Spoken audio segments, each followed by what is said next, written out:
brief video about some of the aspects of advanced Google apps for education. Now I want to start off this video with, I guess, where we should all start, with Chrome, our Chrome browser. For most of us who are really into Google products, we're always using Chrome to access like docs and sheets and slides and Drive. Let's talk about some of the aspects of the browser itself that we can use to customize it and make it more useful for us and for our students. One of the first things I want to talk about today are something called on this Bookmark Bar.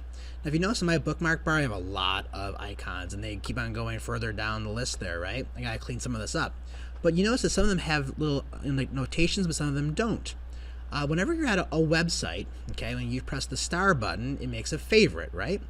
And that favorite usually has a name on it. So let me just go to a website. I don't know. Let's just trying to think of a website I can go to. Buffalo Bills. Fine, whatever. Okay, there we go. So we'll go to the Buffalo Bills website. Okay, the official website of the Buffalo Bills. Now, say I wanted to bookmark this site. I hit the little star button, right? Now, it puts in the bookmark bar automatically. Then you can certainly have folders, and I have some folders. But say you really want it in the bookmark bar, all you have to do is erase this completely. Oh, they have the audio playing somewhere here. Okay, let me get rid of this. Something's playing here. Sorry about that. Okay, cool. So now, on my bookmark bar, probably at the very bottom here, you'll see it somewhere. It should say Buffalo Bills. Now it's going to make a liar out of me. Let's try that one more time. I'm going to bookmark it. I'm going to erase this. And then I'm going to be done. Okay, so now if I go to my rest of my bookmarks here, at the very end, there's just the Bills icon. And now I could drag it up to here, and it's just the Bills icon. Isn't that neat? So you can actually customize this bookmark bar and fit some of your favorites up here without having all that text. Now sometimes I'll actually relabel it. Like I'll actually give it my own sort of annotation, my own sort of shorthand, and I know what these mean, right? So then that's really easy for you as well. So that's just one little tip about editing the bookmark bar. All right, now the next thing I really want to talk about are extensions. Now you see all these little things I have here. You know, Chrome is great for adding extensions, and I could like move this, you know, back and forth to show some of my extensions. Now for me, a lot of them I like to use, like I love screencasting. So this is my Screencastify one. I can make a quick video right now of this screen and share it with everybody. Okay, these are like for some like screenshot apps that I really like. Okay, so I want to maybe just capture a part of an area of this page. I can just capture this, right? Now I can like save it or do something with it or annotate it. All right, these are just a lot of really great extensions, all right, for like URL shorteners and things of that nature. This is one of my favorite ones. It's called Push Bullet, and Push Bullet actually allows me to see texts or notifications from my phone right in my Chrome browser, and I can actually reply to texts right from my Chrome browser. Very convenient, okay, especially at meetings. All right, so you have all these kind of neat extensions. Well, where do you find them? Okay, well, where do you manage them too? I guess I'm going to talk about two things. Well, there is this wonderful place called the Chrome Web Store. Okay, so I'm going to type in Chrome Web Store. All right, and there it is, chrome.google.com Web Store.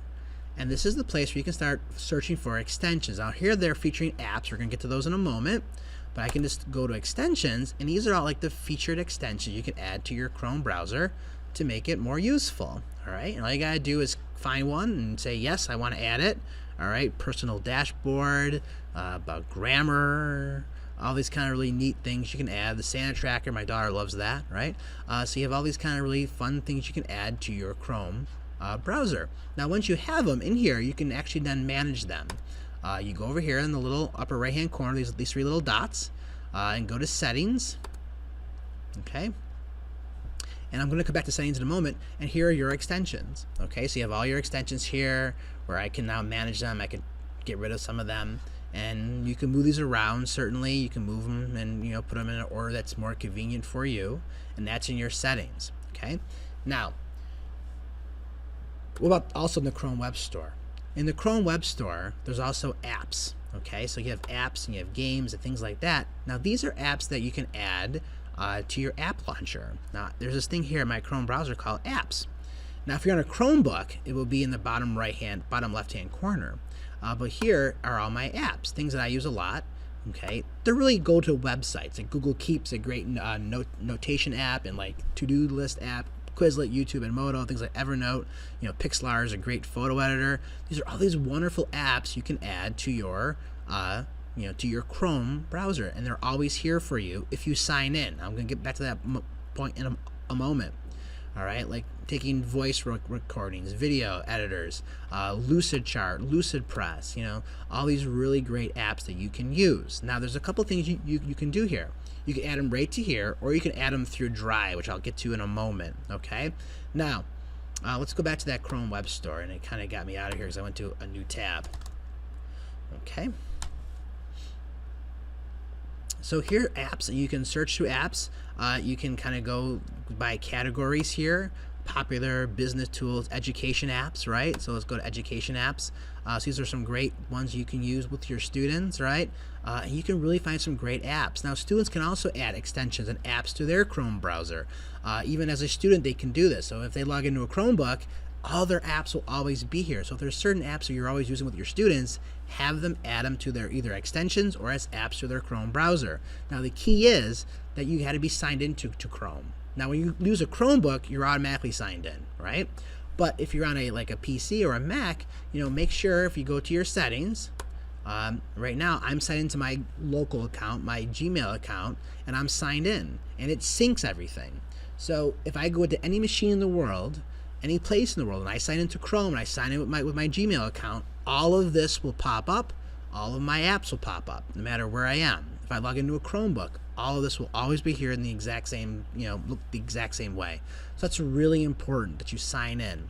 You can also sign in up here. So it says Ronald, I'm signed in under this. I can also switch people. Say you want to have a private one from your personal Gmail account.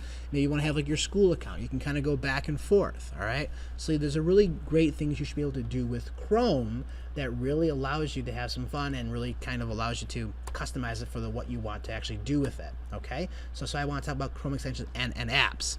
Now, some of my favorite apps, you can kind of get back to the App Store. I love Lucidpress. Lucidpress is a sort of a free design tool, and I use that a lot with my students, okay? And I can just also go to lucidpress.com. It's the same thing. It just takes you to a website. This is a free sort of poster maker and digital editor and a lot of really kind of neat things that you can do in Lucidpress. Just some of my favorite ones you might want to check out. You can use it with all grade levels. I make badges for my students. I also do some more for Canisius there as well. We make awards. We're doing a t-shirt design for my military history class, and I designed the t-shirt logo right here in Lucidpress. So you have a lot of fun with your students, like doing neat creative posters and things like that. You can embed web images and YouTube videos and sounds, and really have a lot of fun. So it's a great tool. Another one that I've shared in other videos that I've done is Lucidchart. Go to Lucidchart. These are all apps. Okay, so I can add them as apps. They're also websites.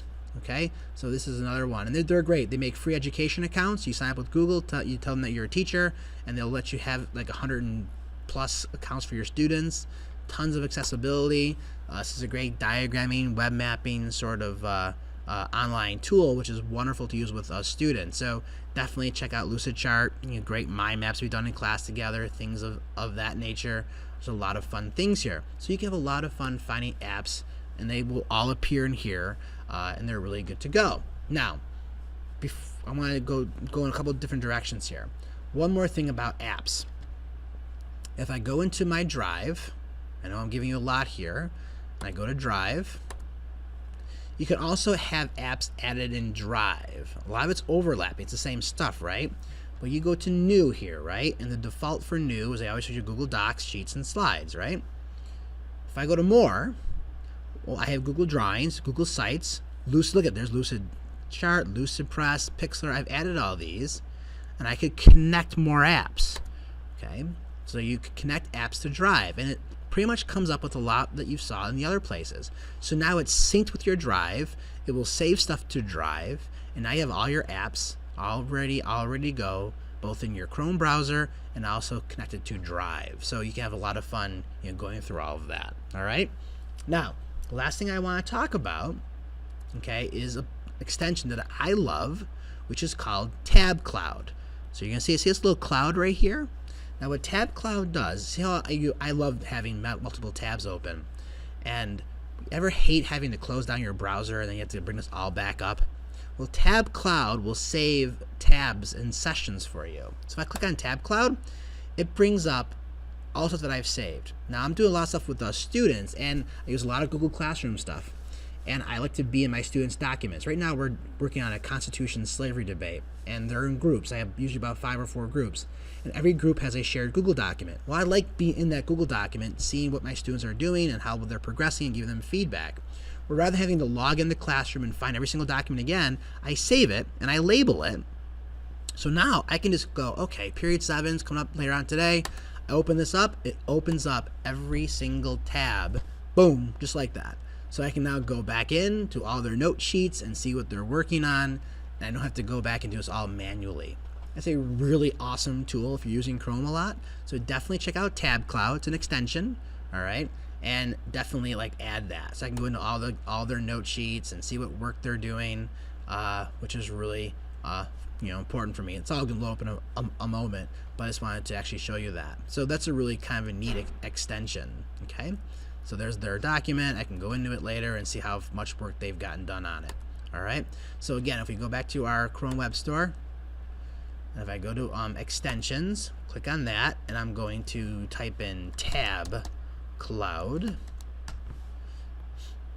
and there it is. Just add. So you just got to add it to it. All right. So there's a lot of different ones like that, but I love Tab Cloud. Okay. Awesome. So that's kind of pretty much wraps up what I want to talk about in this module here. So definitely hope this helps you out. One more thing I mentioned, I think it's on my sheet here.